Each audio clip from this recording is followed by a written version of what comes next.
Hello प्यारे बच्चों, कैसे हो आप सब। उम्मीद करता हूँ बहुत अच्छे से होंगे। मैं आपका अकरम सर लेकर आया हूँ आपके लिए लेसन नंबर 8 खलवियात और हयाती टेक्नोलॉजी। इस लेसन का हमने पार्ट 1 ऑलरेडी क्या किया है, समझ लिया है। अब हम पार्ट 2 में आगे की जो भी चीजें बाकी है उनको समझने की कोशिश करेंगे और इसे अंडरस्टैंड करने में जो भी मैं आपको क्या कर सकूंगा, कंटेंट प्रोवाइड कर सकूंगा, वो करने की कोशिश करूंगा। इसके साथ मैं आपको बता दूं कि मैंने आपके लिए history, geography, civics, algebra, geometry और साइंस 1 के भी वीडियोस अपलोड करके रखे हैं, जिसे आप देख सकते हैं और देखकर आपकी पढ़ाई कंप्लीट कर सकते हैं। तो जो बच्चे हमारे साथ में न्यू ज्वाइन कर रहे हैं वो चैनल को सब्सक्राइब करें, बेल आइकन को प्रेस करें और साथ साथ में अपने फ्रेंड्स के साथ ज्यादा से ज्यादा इस चैनल को शेयर करें। तो चलिए स्टार्ट करते हैं हमारा लेसन नंबर 8 का पार्ट 2। मर्ज का इलाज। इसमें हमें बताया गया है कि इंसुलिन हो गया या सोमोटोट्रापिन हो गया, ये नशोनुमा करने वाले क्या होते हैं, महरकाब होते हैं, हॉर्मोन्स होते हैं जो क्या करते हैं, खून को जमने नहीं देते हैं और इसमें जो पैदा होने वाली क्या होती है, बीमारियां होती है, उनको खत्म करते हैं। और ये एक हयाती टेक्नोलॉजी का क्या है, इस्तेमाल है, जिस इस्तेमाल का करके हम क्या करते हैं, इस तरह की बीमारियों से महफूज रहते हैं, इस तरह की बीमारियों से हम क्या करते हैं, अपने आप को बचाते हैं। इसके बाद है इंटरफेरॉन। इंटरफेरॉन ये एक तरह का छोटा सा क्या होता है, मॉलिक्यूल होता है जो वायरस से, बैक्टीरिया के वायरस से लड़ने में क्या करता है, हमारी मदद करता है। जहां जैसे यहाँ पे बताया ये प्रोटीन का छोटा सा ग्रो है, वायरस के मर्ज के इलाज के लिए इस्तेमाल होता है। मतलब ये क्या करता है, कोई भी अगर हमें वायरस हो जाता है, वायरस वाली बीमारी हो जाती है, तो उस बीमारी से ठीक होने में ये हमें क्या करता है, मदद करता है। लेकिन अब हयाती टेक्नोलॉजी की मदद से जेन के लिहाज से बेहतर बैक्टीरिया ई कोलाई का इस्तेमाल करके इंटरफेरॉन बनाया जाता है। मतलब जेनेटिक जेनेटिक में जो बीमारी होती है उसको भी खत्म करने के लिए हम क्या कर सकते हैं, इंटरफेरॉन का इस्तेमाल कर सकते हैं। और जेन के लिहाज से यहाँ पर बैक्टीरिया का नाम क्या दिया है, ई कोलाई। इसका इस्तेमाल करके क्या किया जाता है, जो भी बीमारी होती है उस बीमारी को ठीक करने में मदद किया जाता है। ठीक है। इसके बाद है जेन थेरेपी। जेन थेरेपी में हमें बताया है कि कोई भी जेनेटिक क्या होती है, जो बीमारी होती है, जिस्मानी या जीनियाई जो बीमारी होती है, इस खराबी से पैदा होने वाले परास खलिए पर जीनी इलाज करना हयाती टेक्नोलॉजी की वजह से मुमकिन हो सका है। मसलन पीकेयू, पेनाइल केटोनोरिया, ठीक है, पेनाइल केटोनोरिया नामी मर्ज जिगर के खलिए में होता है, मतलब लीवर में होता है, जो जीन में खराबी, जेन के खराबी की वजह से होता है। जेन थेरेपी के जरिए इसका इलाज मुमकिन हो गया है। इस तरीके से जिस्मानी जीनी इलाज के तरीका कहते हैं। मनवी खलिया और बैजा खलिया के अलावा जिस्म के तमाम खलियों को जिस्मानी खलिया, सोमेटिक सेल कहते हैं। ठीक है, मतलब जो हमारा क्या होता है, स्पर्म होता है या फिर ओवम होता है, उसको छोड़कर जितने भी खलिया होते हैं उसको हम क्या कहते हैं, सोमेटिक सेल कहते हैं, जिसके बारे में मैंने आगे ऊपर बताया भी है आपको। जेन थेरेपी क्या होता है, जेन थेरेपी ऐसा थेरेपी है, ऐसे तरह का क्या है, इलाज है, जिसमें क्या कर सकते हैं हम, जो जेनेटिक खराबी है उस जेनेटिक खराबी को हम दूर कर सकते हैं। जैसे हमारे लेवल में हमारा जो लीवर होता है, हमारा जो जिगर होता है, उस जिगर में फेनाइल केटोनरिया नाम की बीमारी होती है। इस बीमारी को हम जेन थेरेपी के बेसिस पे क्या कर सकते हैं, खत्म कर सकते हैं। ठीक है। इसके बाद क्या है, इसके बाद है क्लोनिंग। क्लोनिंग मतलब उसका डुप्लीकेट बनाना, उसका क्लोन बनाना। क्लोनिंग यानी किसी खलिया या उजू या मुकम्मल जिस्म की हूबहू नकल तैयार करना, मतलब उसी के जैसा सेम टू सेम उसका डुप्लीकेट तैयार करना क्या कहलाता है, क्लोनिंग कहलाता है। क्लोन, क्लोन वर्ड ही बना है, क्लोन दैट मीन्स क्या, कि जैसे कोई चीज है उसी की तरह किसी और एक चीज को बना देना, वो क्या कहलाता है, उसकी क्लोन कहलाता है। उसका डुप्लीकेट उसका क्या कहलाता है, क्लोनिंग कहलाता है। ठीक है। इसके बाद जो है हमारा तौलीदी रिप्रोडक्टिव क्लोनिंग। रिप्रोडक्टिव क्लोनिंग क्या होता है, इसमें जो नर खलिया होता है, नर खलिया का मिलाप नहीं होता है। इस तरह की तौलीद में जो मरकजा होता है दूसरे जिस्म का, उस मरकजे के जरिए जो बैजादान होता है दूसरे जिस्म से क्या कर लेता है, मिलाप कर लेता है और मिलाप करके उसका क्लोन बनाता है। यानी नई पैदाइश के लिए जो मर्द खलियात होते हैं उनकी जरूरत नहीं पड़ती है और बिना नर खलिए के क्या करते हैं, नई पैदाइश की जाती है। इसको हम क्या कहते हैं, तौलीदी क्लोनिंग कहते हैं। मतलब सिंपल अगर हम सादे भाषा में समझे इसको, तो हमें ये बताया गया है कि किसी भी जिस्म में उसके जो मरकजा होता है, मरकजे के जरिए जो बैजादान होता है, बैजादान और मरकजे का क्या हो जाता है, मिलाप हो जाता है और मिलाप करके उसका क्या बनाया जाता है, क्लोनिंग बनाया जाता है, जिससे एक नया जानदार पैदा किया जा सकता है। ठीक है। तो इसके बाद जो है हमारा मालजाती क्लोनिंग। ठीक है, मालजाती क्लोनिंग थेराप्यूटिक। ठीक है। तो इसमें हमें बताया गया है कि जैसे हम क्या करते हैं, क्लोन बनाते हैं बिना मरकजा के, बगैर मादा और दूसरे जिस्म के जिस्मानी खलिये के मरकजे के मिलाप से तैयार होने वाले खलिया तजुर्बा गाह में क्या होते हैं, परवान चढ़ते हैं, जिससे स्टेम सेल बनता है, साग खलिया बनता है, जिसके मुतालिक मैंने आपको पहले ही बताया कि स्टेम सेल क्या होता है। मुतालिका शख्स की कई बदनज़मी इस साग खलिये की मदद से दुरुस्त की जा सकती है। मतलब इस खलिये में जो भी पुरानी उसके अंदर क्या होगी, बीमारी होगी, उसको भी हम क्या कर सकते हैं, ठीक कर सकते हैं। और इस तरह से बहुत सारी हम क्या कर सकते हैं, जीन की कॉपी बना सकते हैं।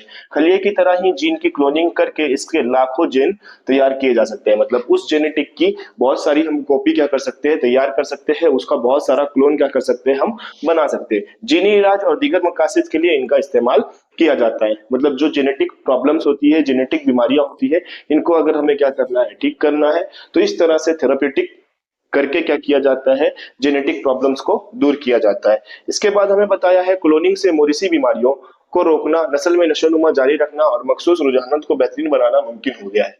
अगर हम क्लोनिंग देखें तो इस क्लोनिंग की वजह से जो हमारे बाप दादा को बीमारियां हुआ करती थी, उन बीमारियों से हम क्या हो सकते हैं, बच सकते हैं, अगर हम इसका क्या करते हैं, इस्तेमाल कर सकते हैं। लेकिन कई वजूहात की बिना पर इंसानी क्लोनिंग की दुनिया भर में मुखालिफत हो रही है। लेकिन इसकी क्या है, कुछ वजूहात है, कुछ रीजंस है, जिन रीजंस के बारे में आप बड़ी क्लासेस में पढ़ेंगे, जिसकी वजह से क्या किया जा रहा है, इसकी जो है कुछ कंट्रीज है या कुछ पर्सन है, वो क्या कर रहे हैं, इसकी मुखालिफत कर रहे हैं कि ये चीज नहीं होनी चाहिए।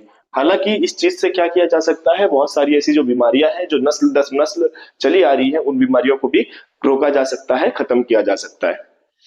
इसके बाद है सनती पैदावार।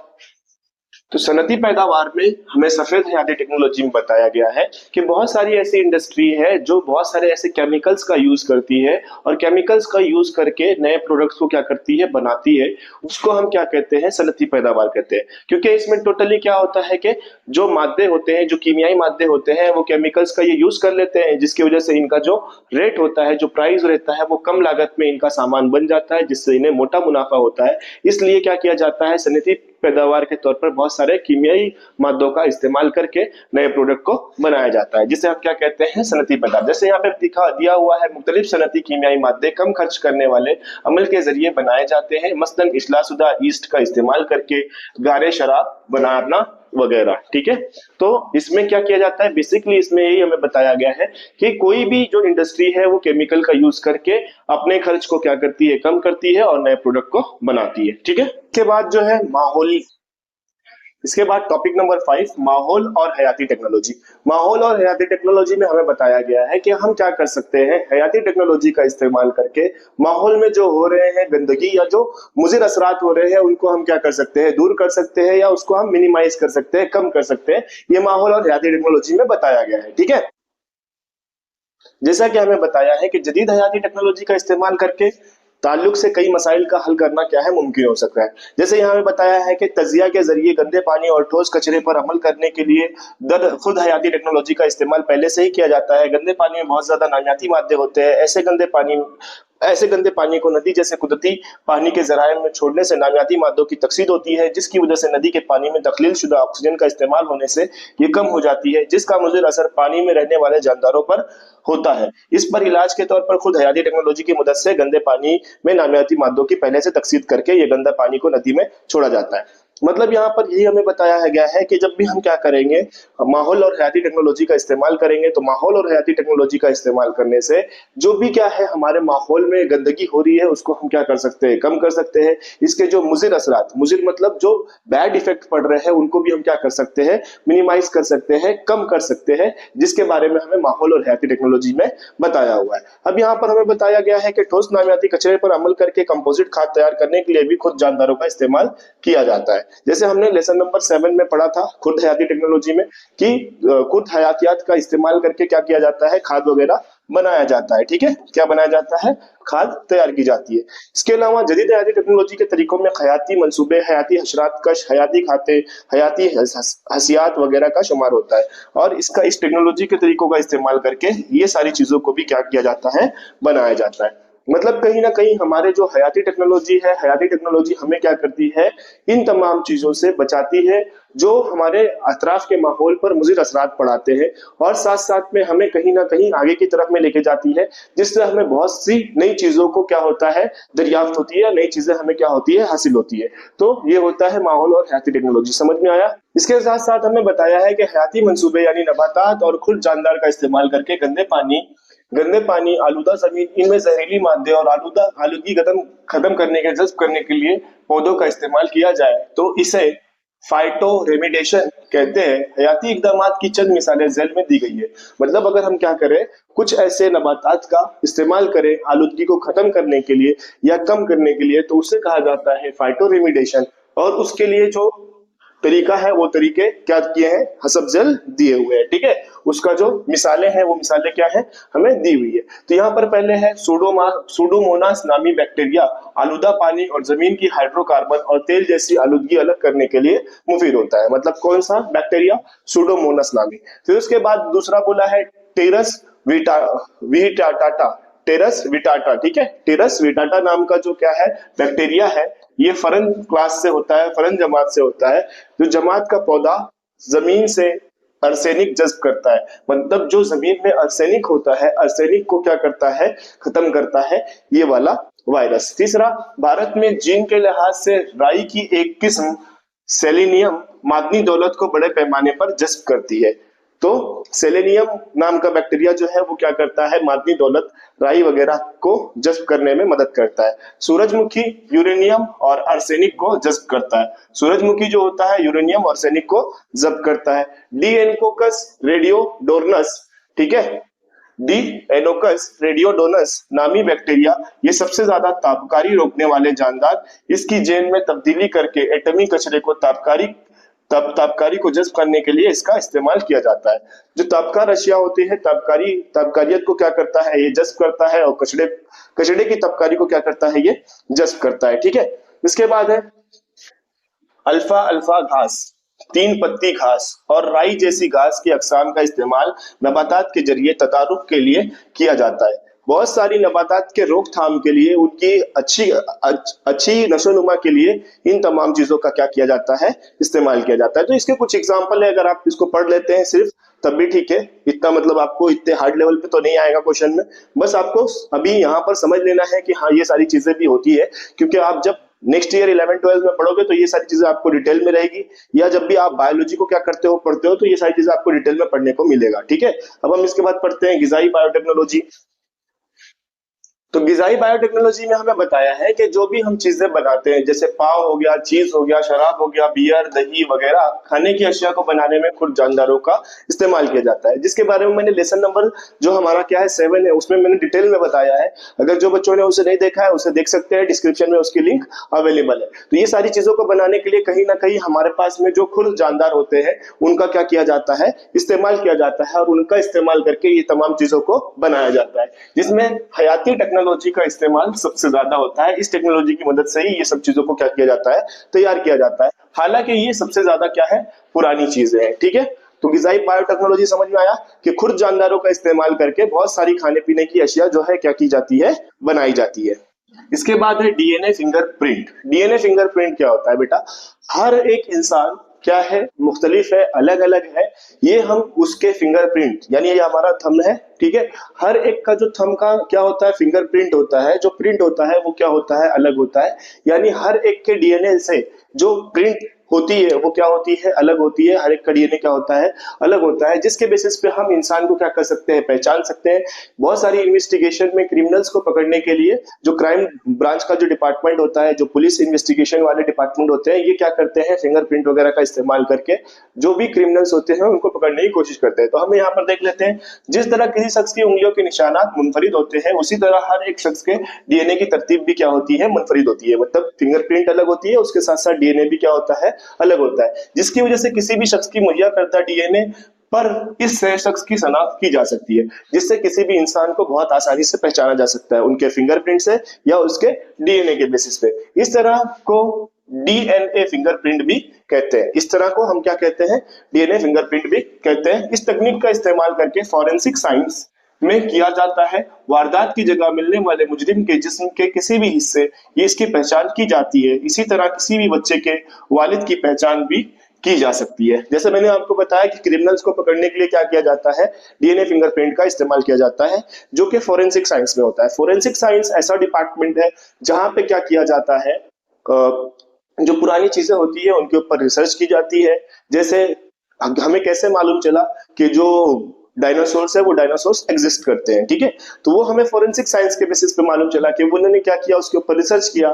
तो फोरेंसिक साइंस ऐसा डिपार्टमेंट है जो पुरानी चीजों के ऊपर रिसर्च करता है, या इंसान के जेनेटिक्स के बारे में, इंसान का जो फिंगरप्रिंट वगैरह है ये सब के बेसिस पर क्या करता है, वो रिसर्च करता है। अगर आप आगे पढ़ोगे तो इसमें आपको डिटेल में पढ़ने को जरूर मिलेगा। तो ये क्या करता है, जो भी हमारा क्रिमिनल होता है उस क्रिमिनल को पकड़ने के लिए डीएनए फिंगरप्रिंट का क्या किया जाता है, इस्तेमाल किया जाता है। इसी तरह कोई बच्चा अगर हॉस्पिटल वगैरह में क्या हो जाए, मिसमैच हो जाए, तो उस बच्चे को पहचानने के लिए भी क्या किया जाता है, उस बच्चे को पहचानने के लिए भी डीएनए फिंगरप्रिंट का इस्तेमाल किया जा सकता है। मतलब उसके पापा को क्या किया जा सकता है, पहचाना जा सकता है। ये तहकीकी हैदर ये तहकीक हैदराबाद के centre for DNA fingerprint and diagnostic नामी अदारे में की जाती है। ये तहकीक कहां पे की जाती है, हैदराबाद का एक क्या है, centre for DNA fingerprint and diagnostics नाम का क्या है, अदारा है, वहां पर क्या किया जाता है, इसको किया जाता है। अब ये पैराग्राफ आपको पेपर में आता है, इसके ऊपर से क्वेश्चन रहते हैं, ठीक है। समुद्र में होने वाले तेल के रसायनों को सफाव, तेल के टेकर रिसाव होने पर इसको क्या किया रहेगा, आपको दिया रहेगा। इसके बेसिस पे 4 क्वेश्चन आपको रहेंगे, वो आपको क्या करना रहेगा। तो आप इसको पढ़ लो और पढ़कर समझने की कोशिश करो। सिंपल है, कुछ इसमें हार्ड नहीं है। इसके बाद है ज़राअत के तरक्की के अहम मरहले। तो उसमें भी पहला टॉपिक आता है सब्ज इनकलाब, ग्रीन रिवॉल्यूशन। क्या आता है, ग्रीन रिवॉल्यूशन। ग्रीन रिवॉल्यूशन हम उसको कहते हैं कि क्या किया जाए, जरूरी जमीन के कम रकबे में ज्यादा से ज्यादा अनाज की पैदावार के तरीके को सब्ज इनकलाब कहते हैं। अगर हम देखें तो 20वीं सदी में क्या हो गया, आबादी जो थी, आबादी बेसाख्ता बढ़ने लगी, ठीक है, और बेतहाशा इजाफा होने की वजह से जो खाने पीने की डिमांड है वो डिमांड भी क्या हो गई, बढ़ गई। इसका जो असर हुआ ये गरीब और मुफलिस मुल्कों पर हुआ, जहां पे गरीबी ज्यादा थी और लोगों की तादाद क्या थी, ज्यादा थी।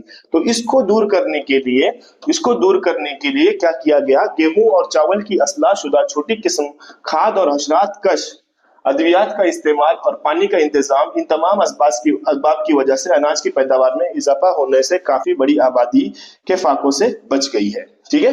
क्या किया गया, गेहूं और चावल की जो पैदावार है, जो प्रोडक्शन है, उसको क्या किया गया, बढ़ाया गया, ताकि ज्यादा से ज्यादा लोगों तक के गेहूं और चावल की जो किल्लत है उसको क्या किया जा सके, कम किया जा सके, और ये सारी चीजें वहां तक पहुंचाई जा सके और कोई भी अफराद भूखा न मर सके। इसके अलावा यहाँ पे बताया गया है सब्ज इनकलाब में डॉक्टर नॉर्मन बोरलॉग अमेरिका और डॉक्टर एस स्वामीनाथन भारत के कारनामे बहुत काबिल कदर है। ये है डॉक्टर नॉर्मन बोरलॉग और ये है डॉक्टर एस स्वामीनाथन। ये इंडियन है और ये अमेरिकन है, ठीक है।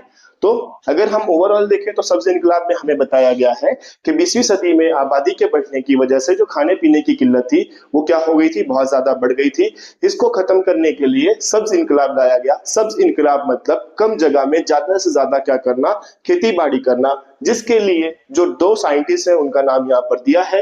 ये 2 साइंटिस्ट ने क्या किया, बहुत ज्यादा उसके ऊपर काम किया और लोगों तक के चावल गेहूं की जो खेती है उसको बढ़ावा देने के लिए, उसमें इजाफा करने के लिए उस पर काम किया। इसी को कहते हैं सब्ज इनकलाब, ठीक है। और इसके जरिए मुख्तलिफ फसलों की नई नई अकसाम की तहकीक करके उन्हें तैयार करने के लिए पूरे मुल्क में मुख्तलिफ तहकीकी अदारे भी क्या किए गए, या तजुर्बा गाहें भी क्या की गई, बनाई गई। इसके साथ Indian Agriculture Research Institute IARI Delhi, लेमू की जमात का कौमी तहकीकी अदारा ICR CCRI और इसकी मुख्तलिफ शाखें Indian Institute of Science, National Pomegranate Research Institute Solapur जैसे मुख्तलिफ अदारों में इनका शुमार होता है। मतलब इसके लिए क्या किया गया, इन तमाम फसलों को और उनकी अलग अलग जमातों को पैदावार करने के लिए और इसको बढ़ावा देने के लिए अलग अलग तंजीमें जो थी वो काम करने लगी। और इनके ऊपर जो इंडियन साइंस है उस साइंस ने क्या किया, बहुत काम किया, ताकि आने वाले टाइम में जो भुखमरी है, जो अनाज और गेहूं की किल्लत है, उसको क्या किया जा सके, कम किया जा सके, ठीक है। इसके बाद जो है हमारे पास में है सफेद इनकलाब, व्हाइट रिवॉल्यूशन है। व्हाइट रिवॉल्यूशन में अगर हम देखें तो इसमें हमें बताया गया है कि तो हमारी कंट्री इंडिपेंडेंस के बाद हमारे पास में जो था दूध की या प्रोटीन की जो थी कमी थी, इस प्रोटीन को या इस दूध की जो कमी है उस कमी को कम मतलब खत्म करने के लिए क्या किया गया था, व्हाइट रिवॉल्यूशन को स्टार्ट किया गया था, व्हाइट रिवॉल्यूशन को बढ़ावा दिया गया था। तो हम यहाँ पर देखेंगे दूध के ताल्लुक से भारत के चंद हिस्सों में आसूदगी थी, लेकिन दूध के हासिलात ज्यादा अरसे तक के इस्तेमाल के काबिल नहीं होते थे। डॉक्टर विर्गस कोरियन ने साबित करके दिखाया कि बाहमी इमदाद हयाती टेक्नोलॉजी की मदद से दूध की पैदावार अब सिर्फ जोड़ पेशा नहीं बल्कि एक मुकम्मल पेशा बन सकता है। मतलब बहुत सारे ऐसे इलाके थे जहां पर दूध उस क्वांटिटी में या उस मिकदार में नहीं मिलता था जिस मिकदार में चाहिए था।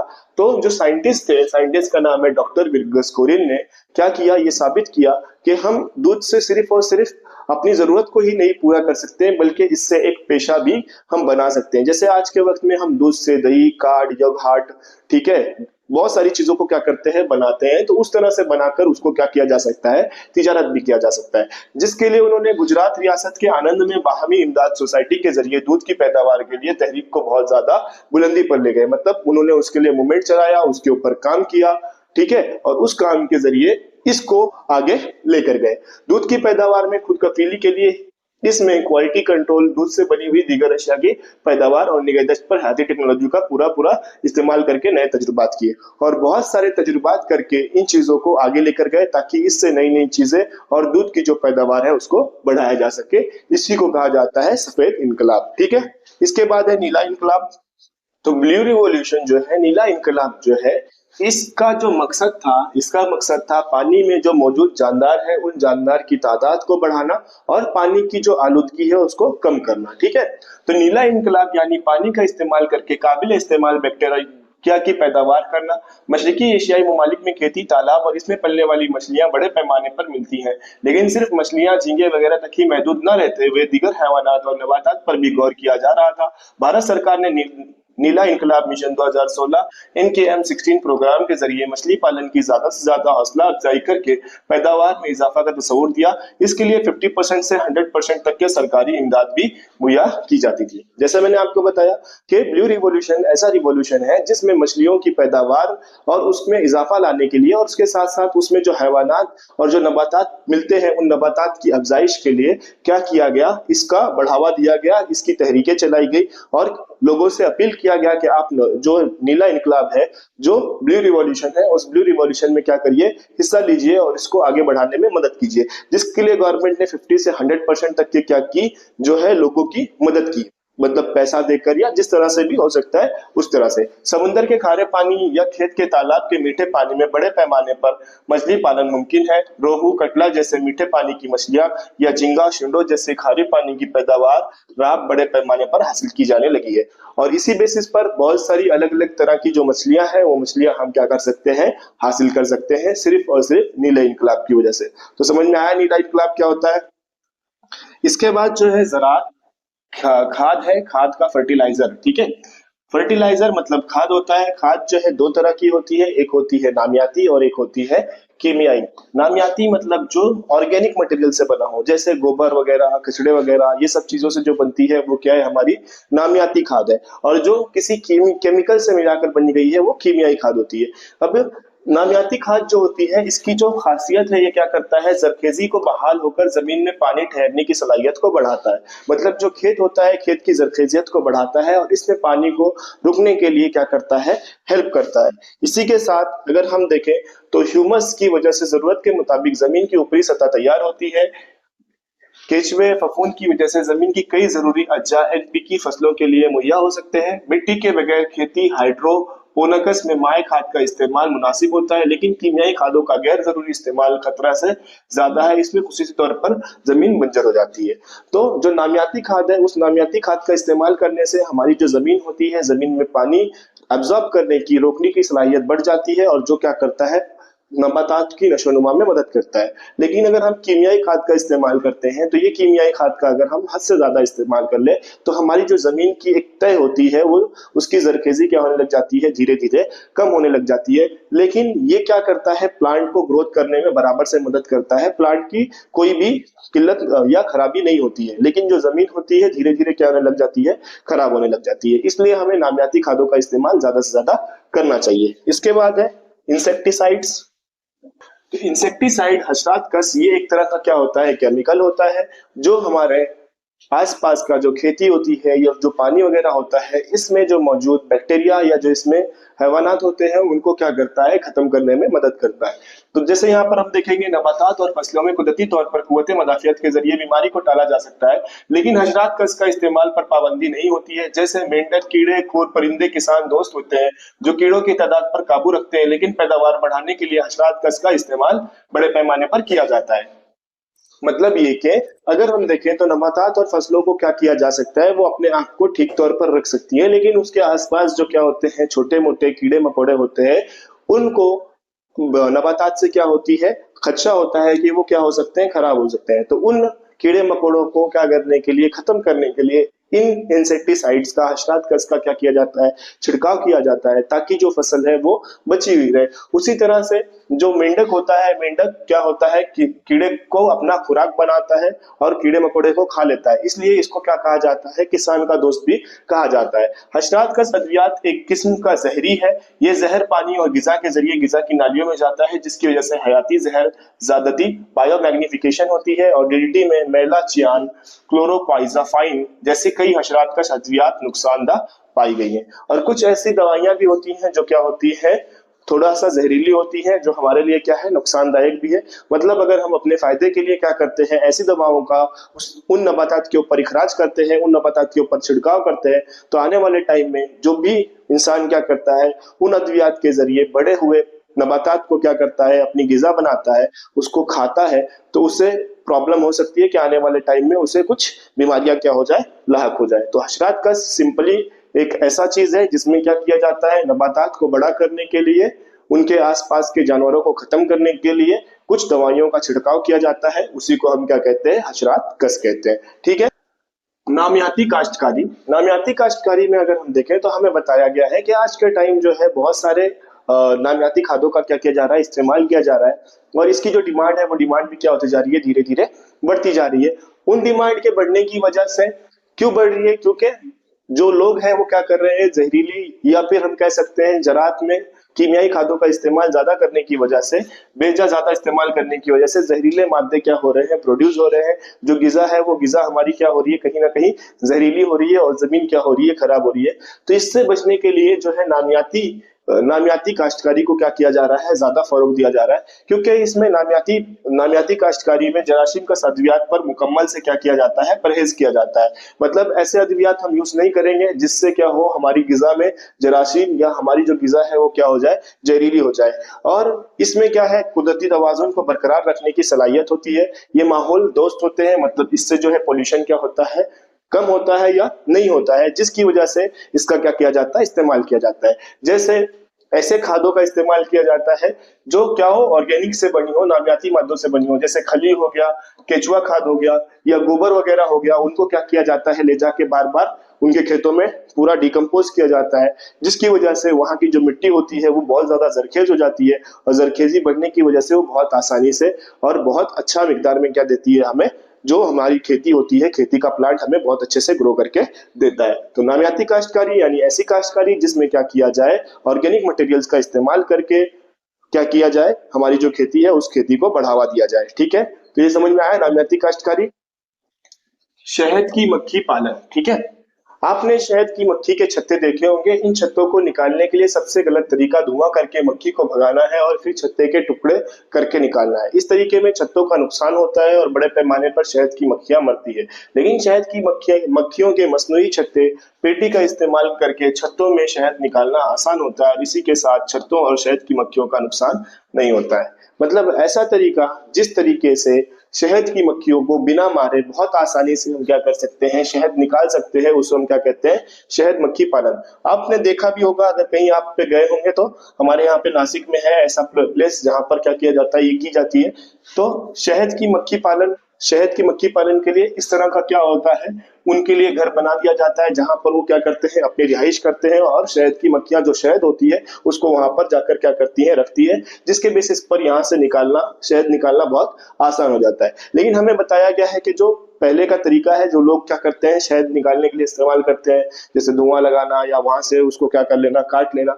तो उससे क्या होती है, शहद की मक्खी की बहुत ज्यादा क्या होती है, नुकसान होता है, और साथ साथ में शहद का भी क्या होता है, नुकसान होता है। तो वो तरीके से बेहतर ये तरीका है जिस तरीके से हम क्या कर सकते हैं, शहद को निकाल सकते हैं। ठीक है, इसके बाद तो बच्चों जो है आपको मैं हर एक चीज क्या कर रहा हूँ, बता रहा हूँ, और कोशिश यही कर रहा हूँ कि हम आपके लिए सारा का सारा जो कंटेंट है वो अपलोड करें। और मैं भी हम लास्ट तक के पहुंच गए हैं। मेरा कोशिश भी यही था कि मैं आप सबके लिए ये चीज को क्या करूँ, पूरा करके आप तक के पहुंचा दूं, ताकि आप बच्चे जो है इससे पढ़ सके और आप इससे फैजियाब हो सके। और मेरा लगभग लगभग काम कंप्लीट हो गया है। बस अब मैं आपसे यही रिक्वेस्ट करूंगा कि इसको बेटा ज्यादा से ज्यादा आप अपने दोस्तों तक के पहुंचा दो, ताकि इससे जो है बच्चे पढ़ सके, आगे बढ़ सके। जो मकसद है मेरा इसको बढ़ाने का, जो मेरा मोटो है वो क्या हो सके, कंप्लीट हो सके। क्योंकि अगर बनाने के बाद ये जो है 10 बच्चों तक के, 15 बच्चों तक के ही पहुंच रहा है, तब भी कोई दिक्कत नहीं है। ये एक कम क्वांटिटी है। मैं चाहता हूं कि ज्यादा से ज्यादा बच्चों तक के पहुंच सके। कम बच्चों तक के पहुंचेगा तो ये जो है महदूद रह जाएगा, सिर्फ और सिर्फ कुछ सीमित लोगों तक के रह जाएगा। लेकिन आप अगर चाहेंगे, आप अगर कोशिश करेंगे, तो ये चैनल बहुत ज्यादा बच्चों तक के पहुंच सकता है। तो बस आपसे रिक्वेस्ट करता हूँ, बार बार मैं यही रिक्वेस्ट करता हूँ कि आप इस चैनल को ज्यादा से ज्यादा अपने फ्रेंड्स के साथ में शेयर करो, ताकि वो बच्चों की भी इससे क्या हो सके, थोड़ी सी बेहतरी आ सके, और उन बच्चों को इस चैनल के बारे में कम से कम मालूम हो सके। ठीक है, तो आप इस रिक्वेस्ट को एक्सेप्ट करें और अपने दोस्तों के साथ ज्यादा से ज्यादा इसे शेयर करें। आगे देखते हैं, अद्वियाती पौधे लगाना। अगर हम देखें तो हमारे यहाँ पर बहुत से अलग अलग तरह के अद्वियात पाए जाते हैं, जिनसे क्या की जाती हैं, जड़ी बूटियां बनाई जाती है। और हमारे यहाँ पर ही है जो क्या किया जाता है, इस तरह की जड़ी बूटियों को बनाकर दवाइयों में क्या किया जाता है, उसको कन्वर्ट किया जाता है। और इसके लिए बाहर से भी बहुत सारे लोग आते हैं जड़ी बूटियों की और आयुर्वेदिक दवाइयों को लेने के लिए। तो हमारे यहाँ पर इसका क्या है, मस्कन पाया जाता है, और बहुत सारे लोग इसके ऊपर भी क्या करते हैं, काम करते हैं। जैसे हम यहाँ पर देखें तो हयाती तनु बड़े पैमाने पर पाया जाता है। इनका इस्तेमाल भारत के लोग कुदरत के साथ मोहब्बत का रिश्ता जोड़ते हुए कुदरती दौलत का इस्तेमाल करके अमराज से छुटकारा पाया जा सकता है, जिसको आयुर्वेदिक का बहुत बड़ा विरसा हमारे पास में मौजूद है। मतलब वही कि इसके जरिए क्या किया जाता है, आयुर्वेदिक दवाओं को बनाया जाता है, और उन दवाओं के जरिए लोगों को जो है फायदा पहुंचाया जाता है। आयुर्वेद में बनाया गया अद्वियात नबातात पहले जंगलों से हासिल की जाती थी। अब जंगलात कम होते जा रहे हैं, जिसकी वजह से अहमियत की हामिल अद्वियात नबातात ना पैदा होने लगी है। ऐसे नबातात की ज़राअत अब बड़े पैमाने पर की जा रही है। ठीक है, क्या हो रहा है, जंगलात का दिन ब दिन खात्मा होता जा रहा है। जंगलात खात्मा होने की वजह से वो अद्वियात नहीं मिल रही है। लेकिन जिनको उसके बारे में क्या है, आइडिया है, जिनको उनके बारे में नॉलेज है, वो सारी चीजों को क्या कर रहे हैं, अपने आसपास के इलाके में उसकी खेती कर रहे हैं, और खेती करके उनसे अद्वियात को बनाने की कोशिश कर रहे हैं। तो इसी को हम कहते हैं अद्वियाती पौधे लगाना, या अद्वियात क्या करना, हासिल करना, जो कि हमारे यहाँ पर बहुत ज्यादा क्या है, आयुर्वेदिक के नाम से जाना जाता है, आयुर्वेदिक दवाओं के नाम से जाना जाता है। ठीक है, इसके बाद है फलों की सनत। फलों की सनत, फलों से बनने वाली कई किस्म की अशिया हम रोजमर्रा जिंदगी में क्या करते हैं, यूज करते हैं। जैसे चॉकलेट, शरबत, जाम, जेली जैसे कई जायकेदार अशिया का इस्तेमाल तमाम लोग करते हैं। फलों पर अमल करके ये मुमकिन हुआ है। फल खराब होने वाले जरिए पैदावार है, ये साल भर इस्तेमाल हो सके, इसके लिए इस पर अमल करने की जरूरत होती है। कोल्ड स्टोरेज की सहूलियत से खुश्क करना, नमकाना, शक्कर मिलाना, मुंजमद करना, हवा बंद करना, ऐसे मुख्तलिफ अमाल से फलों को महफूज रखने के लिए किया जाता है। जैसे ही हमें बताया गया है कि फल जो है वो साल भर नहीं रहते हैं। जैसे आप आम देखें तो आम का एक स्पेसिफिक सीजन है, अंगूर का एक स्पेसिफिक सीजन है ना। हर एक तरह के फल का एक स्पेसिफिक सीजन होता है, जिस सीजन में वो फल पाए जाते हैं। लेकिन जैसे जैसे वो सीजन क्या होता है, दूर जाता है, वैसे वैसे वो फल भी खत्म होना स्टार्ट कर देते हैं। तो उन फलों का हम साल भर या उससे ज्यादा भी क्या कर सके, मजा उठा सके, उसे हम खा सके या उसका जायका ले सके, इसके लिए क्या किया जाता है, इसको अलग अलग तरह के प्रोसेस करके इसको क्या किया जाता है, सेव किया जाता है। जैसे उसका रस बनाना, उसको मुंजमद करना, उसमें शक्कर मिलाना, उसको खुश्क करना, ये सारी चीजों को करके क्या किया जाता है, उसको स्टोर किया जाता है। और स्टोर करने के बाद इसका हम क्या कर सकते हैं, लुत्फ उठा सकते हैं, खा सकते हैं, पी सकते हैं, अपने दोस्तों को भी खिला पिला सकते हैं। खिलाते हो कि नहीं खिलाते हो, खिलाना चाहिए अपने दोस्तों को। ठीक है, तो ये होता है फलों की सनत। फलों के जरिए क्या करना, फलों को क्या करना, इकट्ठा करना या उनका इस्तेमाल साल भर करना। ठीक है, तो प्यारे बच्चों, यहाँ पर हमारा लेसन कंप्लीट हुआ। आई होप बहुत अच्छे से और बहुत इजी वे में आपको समझ में आया होगा। अगर आपको ये लेसन समझ में आया है तो इस चैनल को आप आपके फ्रेंड्स के साथ, दोस्तों के साथ, सहेलियों के साथ ज्यादा से ज्यादा शेयर करो। और जो बच्चे न्यू ज्वाइन कर रहे हैं वो चैनल को सब्सक्राइब करें, बेल आइकन को प्रेस करें और इस चैनल को भी अपने फ्रेंड्स के साथ वो भी क्या करें, ज्यादा से ज्यादा शेयर करें। इसके बाद हम मिलेंगे लेसन नंबर 9 में, जहां पे हम पढ़ेंगे समाजी जिंदगी के बारे में। वहां पर भी मैं आपको सारी चीजों को डिटेल में पढ़ाऊंगा ताकि आपको बहुत आसानी से समझ सके। और साथ में मैंने आपके लिए history, geography, civics, algebra, geometry के भी वीडियोस, साइंस 1 के भी वीडियोस अपलोड करके रखे हैं। आप उसे भी देख सकते हैं और देखकर अपनी पढ़ाई कंप्लीट कर सकते हैं। तो मिलते हैं हम इसके बाद लेसन नंबर 9 में, जहां पे हम पढ़ेंगे समाजी जिंदगी के बारे में। तब तक के लिए टाटा, बाय बाय।